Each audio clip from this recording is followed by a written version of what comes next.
Việc Đàm Tùng Vận trở về Tứ Xuyên đón Tết Nguyên đán mà không hề trang điểm đã gây được tiếng vang với nhiều người, hóa ra người nổi tiếng cũng về thăm người thân như chúng ta. Vào ngày mùng 2 Tết Nguyên đán năm 2026, Đàm Tùng Vận, người vừa tỏa sáng trên sân khấu gala Tết Nguyên đán, dạo bước trong những con hẻm cổ kính của Nghi Tân, Tứ Xuyên, tay xách quà Tết và không trang điểm. Câu nói chân thật của cô, đã đi một chặng đường dài rồi, sao không mang theo gì nữa, ngay lập tức gây sốt trên toàn mạng, khiến hàng triệu cư dân mạng thốt lên, đây chẳng phải là kịch bản thăm hỏi họ hàng trong dịp Tết Nguyên đán phổ biến khắp cả nước sao? Trở về quê hương giữa màn pháo hoa Tết Nguyên đán kiểu Tứ Xuyên và tình cảm quê nhà của Đàm Tùng Vận, vẻ rực rỡ của chiếc váy đỏ mà Đàm Tùng Vận mặc tại buổi dạ hội Tết Nguyên đán ở Yibin vẫn chưa hề phai mờ khi cô thay sang trang phục đời thường, không trang điểm, tay cầm gói thịt muối và hộp quà năm mới, đi gõ cửa từng nhà người thân. Không có vệ sĩ hay trang điểm cầu kỳ, cô khéo léo diễn lại cảnh thăm hỏi người thân kinh điển bằng giọng địa phương Tứ Xuyên dịu dàng, lịch sự từ chối quà bằng câu, anh, chị mang gì đến vậy, rồi nhẹ nhàng khen người nhận, chu đáo. Trên bàn ăn, cô nói, nếu không tìm thấy đồ ăn thì đứng lên lấy nhé, và khi tiễn khách, cô vẫy tay liên tục, không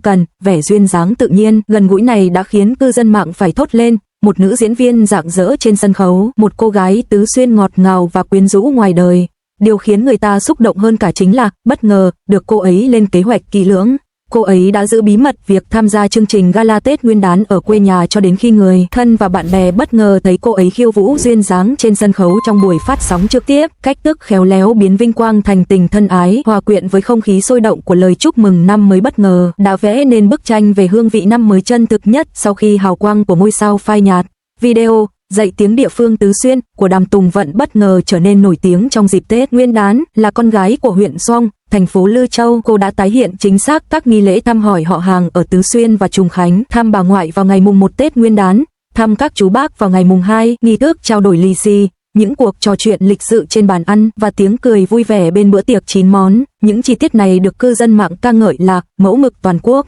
Người dân Tứ Xuyên và Trùng Khánh thốt lên rằng ADN của họ như được đánh thức, trong khi người ngoài thì đắm chìm trong nỗi khao khát được trải nghiệm ngay lập tức không khí Tết Tứ Xuyên. Ở một khía cạnh sâu sắc hơn, đó là việc cô ấy cống hiến cho văn hóa quê hương. Là người quảng bá di sản văn hóa phi vật thể của Tứ Xuyên, cô đã tham gia diễn xuất trong bộ phim Những người thổ cẩm thục để truyền lại nghề thủ công và giới thiệu các món ăn đặc sản Tứ Xuyên như thịt lợn xé sợi sốt tỏi bằng tiếng địa phương. Trên kênh CCTV, chiếc châm cài hình ngựa đính kim sa trên ngực cô ấy thể hiện một cách tinh tế năm sinh của mình, trong khi những câu chuyện về việc âm thầm quyên góp cho các phòng khám ở thị trấn và thăm các trường học ở vùng núi càng làm nổi bật ý thức trách nhiệm cộng đồng của cô ấy trong chuyến thăm thân nhân này. Chỉ trong 2 ngày, chủ đề Đàm Tùng Vận về thăm thân nhân đã thu hút hơn 10 triệu lượt xem. Cư dân mạng đồng cảm với chủ đề này theo 3 cách chính. Thứ nhất, trải nghiệm chân thực, tôi cũng cảm nhận được chính xác cảm giác khó khăn khi nhận lì xì. Thứ hai, sự đồng cảm về văn hóa, những lời nói địa phương lịch sự khơi gợi nỗi nhớ nhà ở những người xa nhà.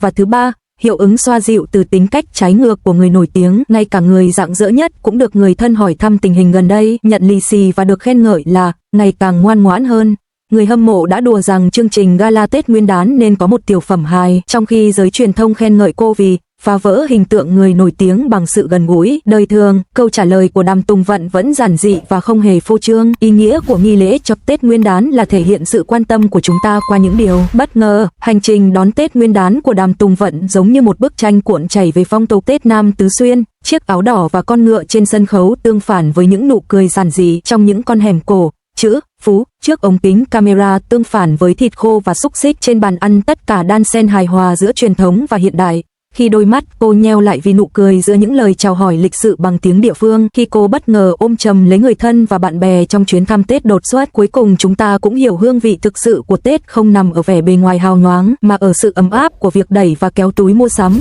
hành động thỏa mãn khi đứng lên nhặt thức ăn và sự ấm áp của việc trao lì xì. Cuộc sống bình dị thường nhật này tạo nên mảnh đất màu mỡ cho ánh sao và cho phép vô số người nghe tìm thấy con đường trở về nhà của chính mình. Khi ánh đèn sân khấu của đêm gala Tết Nguyên đán tắt, Đàm Tùng Vận đã rũ bỏ hào quang ngôi sao và dạo bước trên các con phố, ngõ hẻm của Tứ Xuyên, tay xách những món quà năm mới, thực hiện phong tục truyền thống đón năm mới, thăm hỏi họ hàng và học nghệ thuật kéo đẩy bằng tiếng địa phương chân thật, bất ngờ khơi gợi sự hồi tưởng về phong tục truyền thống đón năm mới trên mạng internet. Việc dạy bằng phương ngữ tạo được sự đồng cảm với người học, mang đến hương vị đích thực của năm mới giữa cuộc sống thường nhật. Trong dịp Tết Nguyên đán năm 2026, Đàm Tùng Vận trở về quê nhà ở Tứ Xuyên và đăng tải một video lên mạng xã hội hướng dẫn mọi người cách thăm hỏi họ hàng bằng tiếng địa phương Tứ Xuyên. Trước ống kính, cô hóa thân thành một nữ hướng dẫn viên Tứ Xuyên, mang theo đồ ăn Tết và tái hiện sống động những cảnh tượng kinh điển. Không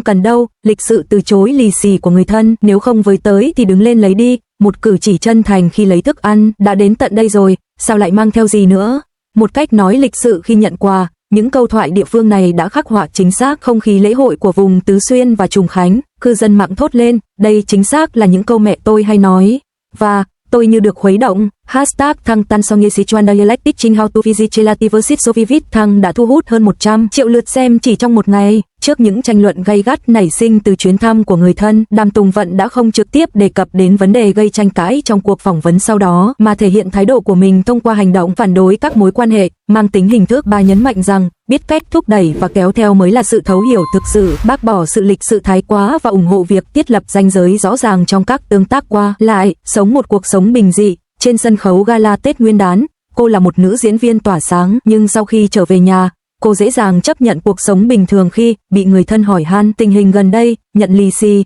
và được khen ngợi vì ngày càng ngoan ngoãn hơn. Cô thẳng thắn thừa nhận rằng, cho dù một người có rực rỡ đến mấy, họ vẫn phải thành thật về thăm hỏi người thân trong dịp Tết Nguyên đán. Sự điềm tĩnh khi không phô trương hào quang này được người hâm mộ gọi là tính cách giản dị của một ngôi sao hàng đầu. Thói quen hàng ngày thăm hỏi họ hàng của Đàm Tùng Vận đã gây được sự đồng cảm với rất nhiều người bởi vì nó phản ánh 3 tầng lớp cảm xúc xã hội. 1. Sự hồi sinh sống động của các phong tục truyền thống ngày Tết. Giữa những tranh cãi về không khí Tết đang phai nhạt, bà đã sử dụng phương ngữ và cử chỉ để tái hiện những cảnh như tặng quà tận nhà và ăn uống giản dị, qua đó khơi dậy tình cảm gắn bó của công chúng với quê hương và phong tục địa phương. 2. Kỳ vọng chung về việc giải mã hình ảnh người nổi tiếng. Khi người nổi tiếng chủ động thể hiện những hoạt động đón Tết không khác gì người dân thường, mang quà Tết, được khuyến khích kết hôn và nhận lì xì, thì sự xa lánh của công chúng đối với cảm giác phi thực tế về người nổi tiếng sẽ tan biến, thay vào đó là sự đồng cảm ấm áp rằng ngay cả họ cũng không thể thoát khỏi điều đó. 3. Tự tin thể hiện văn hóa vùng miền. Sự hài hước và trí tuệ đời thường của phương ngữ Tứ Xuyên đã lan tỏa đến công chúng rộng rãi hơn nhờ sức ảnh hưởng của người nổi tiếng, trở thành phương tiện mới để xuất khẩu văn hóa vùng miền.